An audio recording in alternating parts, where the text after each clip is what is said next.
ॐ नमो भगवते वासुदेवाय। वसुदेवसुतं देवं कंसचाणूरमर्दनं देवकी परमानन्दं कृष्णं वन्दे जगद्गुरुं।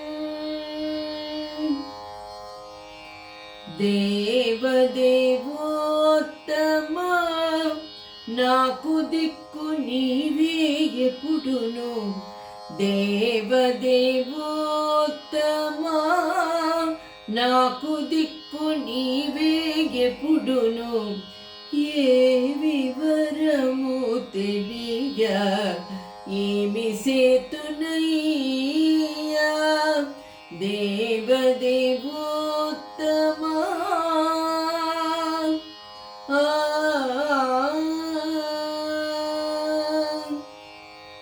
పాపముడిగిన గాని ఫలించదు పుణ్యము, కోపము మానిన గాని కూడదు శాంతి.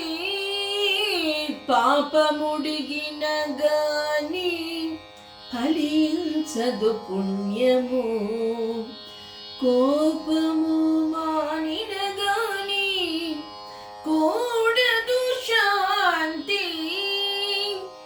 చాపల మడచక నిశ్చల బుద్ధి కలుగదు, చాపల మడచక నిశ్చల బుద్ధి కలుగదు. ఏ పుననా వశము కాదేమి సేతునయ్య, దేవదేవోత్తమా నాకు దిక్కు నీవే ఎప్పుడును. ఏ వివరము తెలియ ఏమి సేతునయ్యా, దేవదేవోత్తమా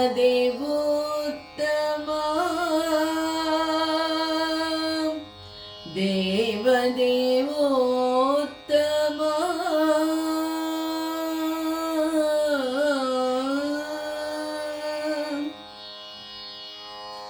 ఆత్మబంధువులారా, భగవద్భక్తులారా, అన్నమయ్య రాసినటువంటి ఈ కీర్తనలో మనము తెలుసుకోవాల్సినటువంటి అంశాలు ఎన్నో ఉన్నాయి. ఏ వివరము తెలియనేమి సేతునయ్యా, ఏది తప్పు, ఏది ఒప్పు, ఏది పాపము, ఏది పుణ్యము అన్నీ తెలిసినట్లే ఉంటున్నాయి, కానీ ఏది తెలుసుకోలేకపోతున్నాము స్వామి. పాపముడిగిన గాని ఫలించదు పుణ్యము. మొట్టమొదట పాపాలను విడిచిపెడితే గాని మనం చేసుకున్నటువంటి పుణ్యాల ఫలము మనం అనుభవించలేము. కోపము మానిన గాని కూడదు శాంతి. కోపము విడిచిపెడితే గాని మనసుకు శాంతి కలుగదు. అంటే దాన్ని విడిచిపెట్టలేకపోతున్నాము, శాంతి పొందలేకపోతున్నాము, మనశ్శాంతి కోసమే పరుగెడుతూ ఉన్నాము. చాపల మడచక నిశ్చల బుద్ధి కలుగదు. చాపలం అంటే చపల బుద్ధి, ఒక చోట నిలవడం లేదు మనస్సు. నిశ్చల బుద్ధి ఏ విధంగా కలుగుతుంది? చాపలం, కోరికలు, అశాంతి, మోహము ఇవన్నీ విడిచిపెడితే గాని నిజమైనటువంటి నిశ్చల బుద్ధి కలుగదు. ఏపున నా వశము కాదేమి సేతునయ్యా అంటే ఇవన్నీ నా వశం కావట్లేదు, అంటే ఇంద్రియాలను నా వశంలో ఉంచుకోలేకపోతున్నాను స్వామి. అది ఏ విధంగా నీవే చెప్పాలి అంటూ ఉన్నాడు అన్నమయ్య. ఇప్పుడు మనము గుణత్రయ విభాగ యోగంలో ఆ స్వామి అదే చెప్పబోతూ ఉన్నాడు. ఒక్కొక్క గుణము వృద్ధి చెందినప్పుడు మనుషుల గుణాలు ఏ విధంగా ఉంటాయి, లక్షణాలు ఏ విధంగా ఉంటాయి. ఓం నమో భగవతే వాసుదేవాయ. ఓం శ్రీకృష్ణ పరబ్రహ్మణే నమః.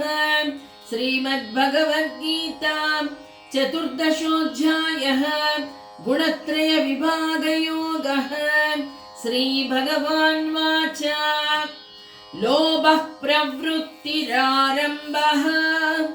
कर्मणामशमस्पृहा रजस्येतानि जायन्ते विवृद्धे भरतर्षभ लोभः प्रवृत्तिरारम्भः कर्मणामः అశమస్పృహాః. అంటే ఆ రజోగుణము వృద్ధి పొందినప్పుడు ఏ విధంగా మనిషి నడుచుకుంటాడు? లోభ ప్రవృత్తి అంటే ఈ కర్మ చేస్తూ ఉన్నప్పుడు అన్ని కర్మలలోనూ నాకు ఏం లాభం కలుగుతుంది అన్నటువంటి ఒక అభిప్రాయము మనిషికి వస్తుంది రజోగుణం ఎక్కువైనప్పుడు. అయితే విషయ భోగాలనే ఎప్పుడు అనుభవించాలనేటువంటి మానసిక ప్రవృత్తి పెరుగుతుంది. అంతేకాదు ఇంద్రియాలను ఏ విధంగా వదిలేస్తాడు అంటే ఏదో విధంగా ఏ వస్తువు చేజిక్కినా సరే దాన్ని నేను అనుభవిస్తాను. ఇంద్రియాలను కోరికలను విచ్చలవిడిగా గాలికి వదిలేస్తాడు. అంటే మనసు ఏ విధంగా వెళితే ఆ విధంగా గాలిపటంలాగా ఎగురుతూ ఉంటుంది. ఏది చూస్తే అది కావాలనిపిస్తుంది.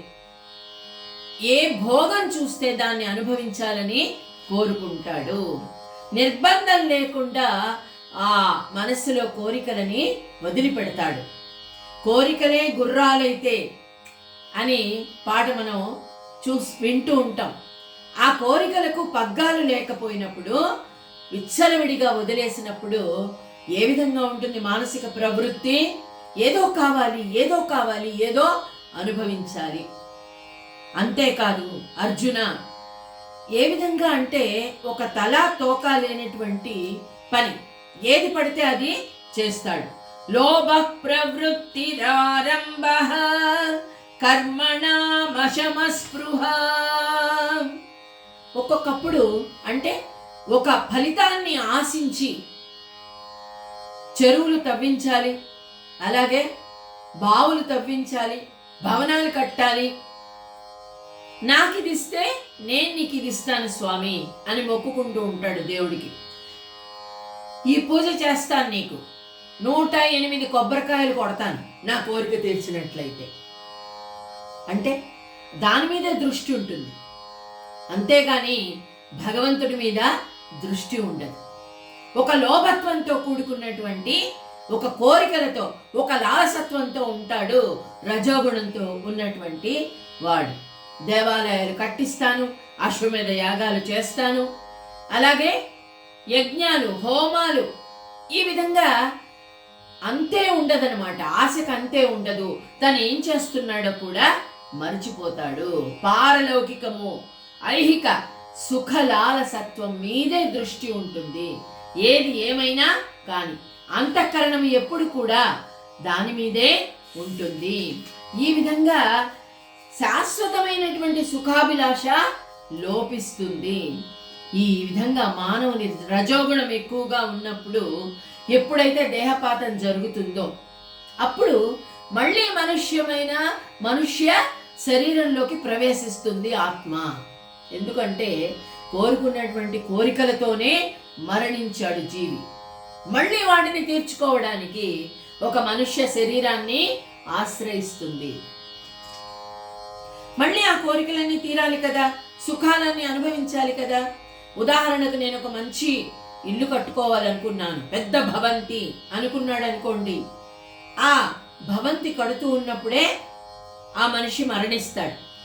అది పూర్తి కాలేదు, అక్కడే ఆత్మ చుట్టూ తిరుగుతూ ఉంటుంది, ఏదో శరీరాన్ని మళ్ళీ ఆశ్రయిస్తుంది. మళ్ళీ ఆ భవంతి పూర్తయ్యేంత వరకు ఆ కోరిక తీరదు. మళ్ళీ ఇంకో కోరిక, మళ్ళీ ఇంకో కోరిక. ఈ విధంగానే రజోగుణంతో కూడుకున్నటువంటి వాడు ఉంటాడు. రజోగుణ ప్రవృత్తుల్లో నిమగ్నుడై ఈ కర్మల యందే మళ్ళీ మళ్ళీ కర్మలు చేస్తూ ఉంటాడు. అప్రకాశో ప్రవృత్తిశ్చ ప్రమాదో మోహ ఏవ చ తమస్యేతాని జాయంతే వివృద్ధే కురు నందన. అప్రకాశో ప్రవృత్తిశ్చ ప్రమాదో మోహ ఏవచ. ఇక రజోగుణము ఇక సత్వగుణాన్ని వదిలేసి తమో గుణాన్ని వృద్ధి పొందించుకున్నటువంటి వాడు ఎలా ఉంటాడు అంటే, ఈ అమావాస్య రోజు చంద్రుడు గాని సూర్యుడు గాని ఏ ప్రకాశం లేకుండా చీకటి తమో గుణము అంటే. కామ క్రోధ లోభ మోహ మద మాత్సర్యాలు అంటే క్రోధము, కోరిక తీరనప్పుడు క్రోధం వస్తుంది. అలాగే ఈర్ష్య, అసూయ, ఎదుటి మనిషిని బాధ పెట్టడం, హింసతో కూడినటువంటి ప్రవృత్తి. మనం చెప్పుకున్నాం కదా, తను సంతోషంగా ఉండలేడు, ఎదుటి మనుషులను కూడా సంతోష పెట్టలేడు. ఎప్పుడు కూడా ఏదో అశాంతి, ఏదో బాధ, ఏదో తీరని వేదన, ఆందోళన, ఈ విధంగా ఉంటుంది తమోగుణ ప్రవృత్తి ఉన్నటువంటి వాడు. ఆకాశంలో ఏ విధంగా శూన్యం ఉంటుందో ఆ విధంగానే అమావాస్య రోజు ఎంత చీకటి అలుముకొని ఉంటుందో అదేవిధంగా ఈ తమోగుణం ఉన్నటువంటి మనిషి యొక్క ప్రవృత్తి ఏం చేస్తున్నాడో తెలియదు, ఏం చెయ్యాలో తెలియదు, ఏం చేస్తున్నా తెలియనటువంటి అశాంతి, మనసులో యోచించడానికి తావే ఉండదు. యోచిస్తాడా? యోచించడానికి, ఆలోచనకు తావే ఉండదు. ఏం చేస్తున్నాడో తెలియదు. అలాగే ఒక ప్రమాద స్థితి. అప్రకాశో ప్రవృత్తిశ్చ ప్రమాదో మోహ ఏవ చ తమస్యేతాని జాయంతే వివృద్ధే కురు నందన. ఈ జీవుడు నిరంతరము ప్రమాదంలో ఉంటాడు. ప్రకాశం అనేది ఉండదు, ప్రమాదంలో ఉంటాడు. ఇంద్రియాలు ఎప్పుడూ కూడా తన అధీనంలో ఉండవు. ఇక మరణంతో సమానమైనటువంటి యాతనలు ప్రాప్తించినా సరే అనాచారాలు, ఎప్పుడు కూడా మూర్ఖత్వం, ఏవి చెయ్యకూడదో అవి చేస్తాడు. మద్యం సేవిస్తాడు, పరస్త్రీ వ్యామోహంతో ఉంటాడు, సంపద కోసం హత్యలైనా సరే చేస్తాడు. తప్పని తెలుసు, కానీ దాని నుండి తప్పించుకొని బయటికి రాలేడు. తామస జీవునికి దుష్కార్యాలు ఉనర్చడంలోనే జీవితమంతా గడిచిపోతుంది. ఇక ఏది చెయ్యకూడదో ఎవరైనా చెప్తారనుకోండి, తప్పు నాన్న ఈ పని చెయ్యొద్దు అంటే అదే చెయ్యాలి అనేటువంటి ప్రబలమైనటువంటి వాంఛ, అది తమోగుణం యొక్క ప్రవృత్తి. ఇక మద్యాన్ని తాగకున్నా సరే ఈ మెదడు అస్సలు పనిచేయదు. ఎదుటి మనిషిని ఇష్టం వచ్చినట్లుగా మాట్లాడడం, మాటలతో హింసించడం. మనం చెప్పుకోవాలంటే మనం చేసేటువంటి ఒక పని కన్నా, ఓ దుష్కర్మ కన్నా ఒక మనిషిని మానసికంగా హింసిస్తే చాలా పాపం చుట్టుకుంటుంది. చేతనైతే సంతోష పెట్టడానికి ప్రయత్నించాలి, కానీ మాటలతో మన పనులతో ఎదుటి మనిషికి ఎట్టి పరిస్థితుల్లో బాధ కలగకుండా చూసుకోవాలి. అది మనము చేయగలిగినటువంటి పని, చేయగలిగినటువంటి కర్మ. ఆ కర్మ చేయడానికి ప్రయత్నించాలి. ఈ లక్షణాలన్నీ ఎక్కువగా తమోగుణం కలిగినటువంటి మనిషికి ఎప్పుడు కూడా ఉండవు. మృత్యుదేవత పిలుపు వచ్చినట్లయితే తమో గుణాన్ని నెత్తిన పెట్టుకునే చనిపోతాడు. ఉదాహరణకు ఒక ఆవగింజ ఉందనుకోండి, నల్లగా గట్టిగా ఉంటుంది, కఠినంగా ఉంటుంది. అలాగే వీడి మనసు కూడా చాలా కఠినంగా ఉంటుంది. ఎవరు చెప్పినా లెక్క చేయదు, వినిపించుకోదు. ఆవగింజ దానిని మళ్ళీ కూడా నీళ్లు పోసి నాటినా ఆవ మొక్కే లేస్తుంది. అయితే ఇక్కడ ఆ దీప జ్యోతిని వెలిగించేటువంటి అగ్ని దీపం ఆరిపోయినప్పుడు ఏమవుతుంది? ఆ వెలిగించిన దీప జ్యోతి వెలుగుతున్నంత వరకు ఆ మూలాగ్ని యొక్క స్వరూపం అంతా ఆ జ్యోతిలోనే ఉంటుంది. ఇదే మాదిరిగా చీకటైపోయింది, ఆ మూలాగ్ని ఆ తమో గుణంతో చనిపోయినటువంటి వ్యక్తి సంకల్పము మూట కట్టుకొని వెళ్ళిపోతాడు. తన ఆలోచనలు, దురాలోచనలు, అన్ని కర్మలు, దుష్కర్మలు అవన్నీ మూట కట్టుకొని శరీరం విడిచిపోయినప్పుడు మరలా అతనికి ఏ శరీరము? తామస శరీరము. ఆ మరణించినటువంటి మనుష్యుడు, తామస శరీరాలు ముఖ్యంగా క్రిమి కీటకాదులు కరుస్తాయి, తేళ్లు, పాములు, అలాగే క్రిమికీటకాలు, పశుపక్షులు. పశువులకు నోరుండదు, ఆలోచించుకునేటువంటి శక్తి ఉండదు. ఆత్మ విచక్షణ శక్తి లేనటువంటి పశువుల రూపంలో జన్మిస్తారు. నీవేమన్నా పశువా అంటాం కదా, ఎందుకంటే బుద్ధి లేదా అంటాం. ఆలోచించే శక్తి పశువులకు ఉండదు. అలాగే పశుపక్షాదులలో, క్రిమికీటకాదులలో, భయంకరమైనటువంటి యోనులలో మళ్ళీ జన్మిస్తాడు తమో గుణంతో కూడుకున్నటువంటి వ్యక్తి. యథా సత్వే ప్రవృద్ధే తు ప్రళయం యాతి దేహభృత్ తదోత్తమ విదాం లోకాన్ అమలాన్ ప్రతిపద్యతే.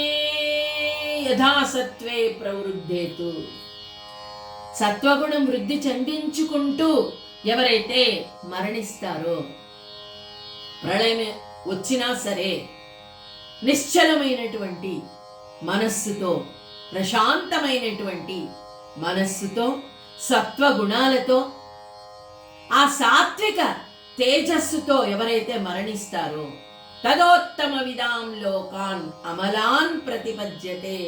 వారు చనిపోయినా సరే చనిపోయిన వారి కింద ఎవ్వరు కూడా అనుకోరు. అందుకనే మనం చెప్పుకుంటూ ఉన్నాం కదా, గొప్ప గొప్ప మహాపురుషులందరూ చనిపోయినా ఎప్పటికీ అందరి హృదయాల్లో బ్రతికే ఉంటారు. కీర్తి కాంత వృద్ధి చెందుతూనే ఉంటుంది వారి కీర్తి. ఆచంద్రార్కం అంటే ఈ సూర్య చంద్రులు ఈ లోకంలో వెలుగుతున్నంత కాలం కూడా వారి కీర్తి వెలుగుతూనే ఉంటుంది, బ్రతికే ఉంటారు. మళ్ళీ కూడా మంచి జన్మ ఎత్తుతారు. జన్మ ఉండదు అని చెప్పడం లేదు, కానీ పూర్వ జన్మ వాసనలు వారికి ఎప్పుడు కూడా మంచి జన్మనే ఇస్తాయి. సాత్వికమైనటువంటి మంచి ఒక బ్రాహ్మణ కుటుంబంలో కానీ, లేదా సాత్విక గుణాలతో కూడినటువంటి ఒక మంచి కుటుంబంలో, జ్ఞానంతో కూడినటువంటి ఒక మంచి కుటుంబంలో జన్మనెత్తి తమ జన్మను సార్థకం చేసుకుంటారు. వారే కాదు, వారి చుట్టూ ఉన్న వారిని కూడా ఆనందంగా ఉంచుతారు. రజసి ప్రళయం గత్వా కర్మ సంగిషు జాయతే తథా ప్రలీనస్తమసి మూఢయోనిషు జాయతే. మనం చెప్పుకున్నాం, రజోగుణంతో ఎవరైతే మరణిస్తారో వాళ్ళు మళ్ళీ మళ్ళీ భోగాలు అనుభవించడానికా, మళ్ళీ కర్మలు చేస్తూ భోగాలు అనుభవిస్తూ ఆశలు చావక మోహాలను పెంచుకుని ఇంద్రియాలను తమ అధీనంలో ఉంచుకోలేక మళ్ళీ కూడా మనుష్య జన్మాన్ని ఎత్తి మళ్ళీ ఆ సంసారంలో, మళ్ళీ ఈ ప్రపంచంలో, మిథ్యా ప్రపంచంలో పడి కొట్టుమిట్టాడుతూ అనేక సమస్యలతో బాధపడుతూ బయటికి రాలేక, ఎలా అంటే అడకత్తెరలో పోక చందంలాగా అని పెద్దవాళ్ళు చెప్తూ ఉంటారు.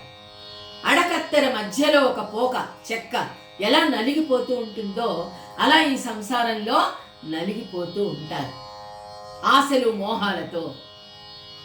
అలాగే తథా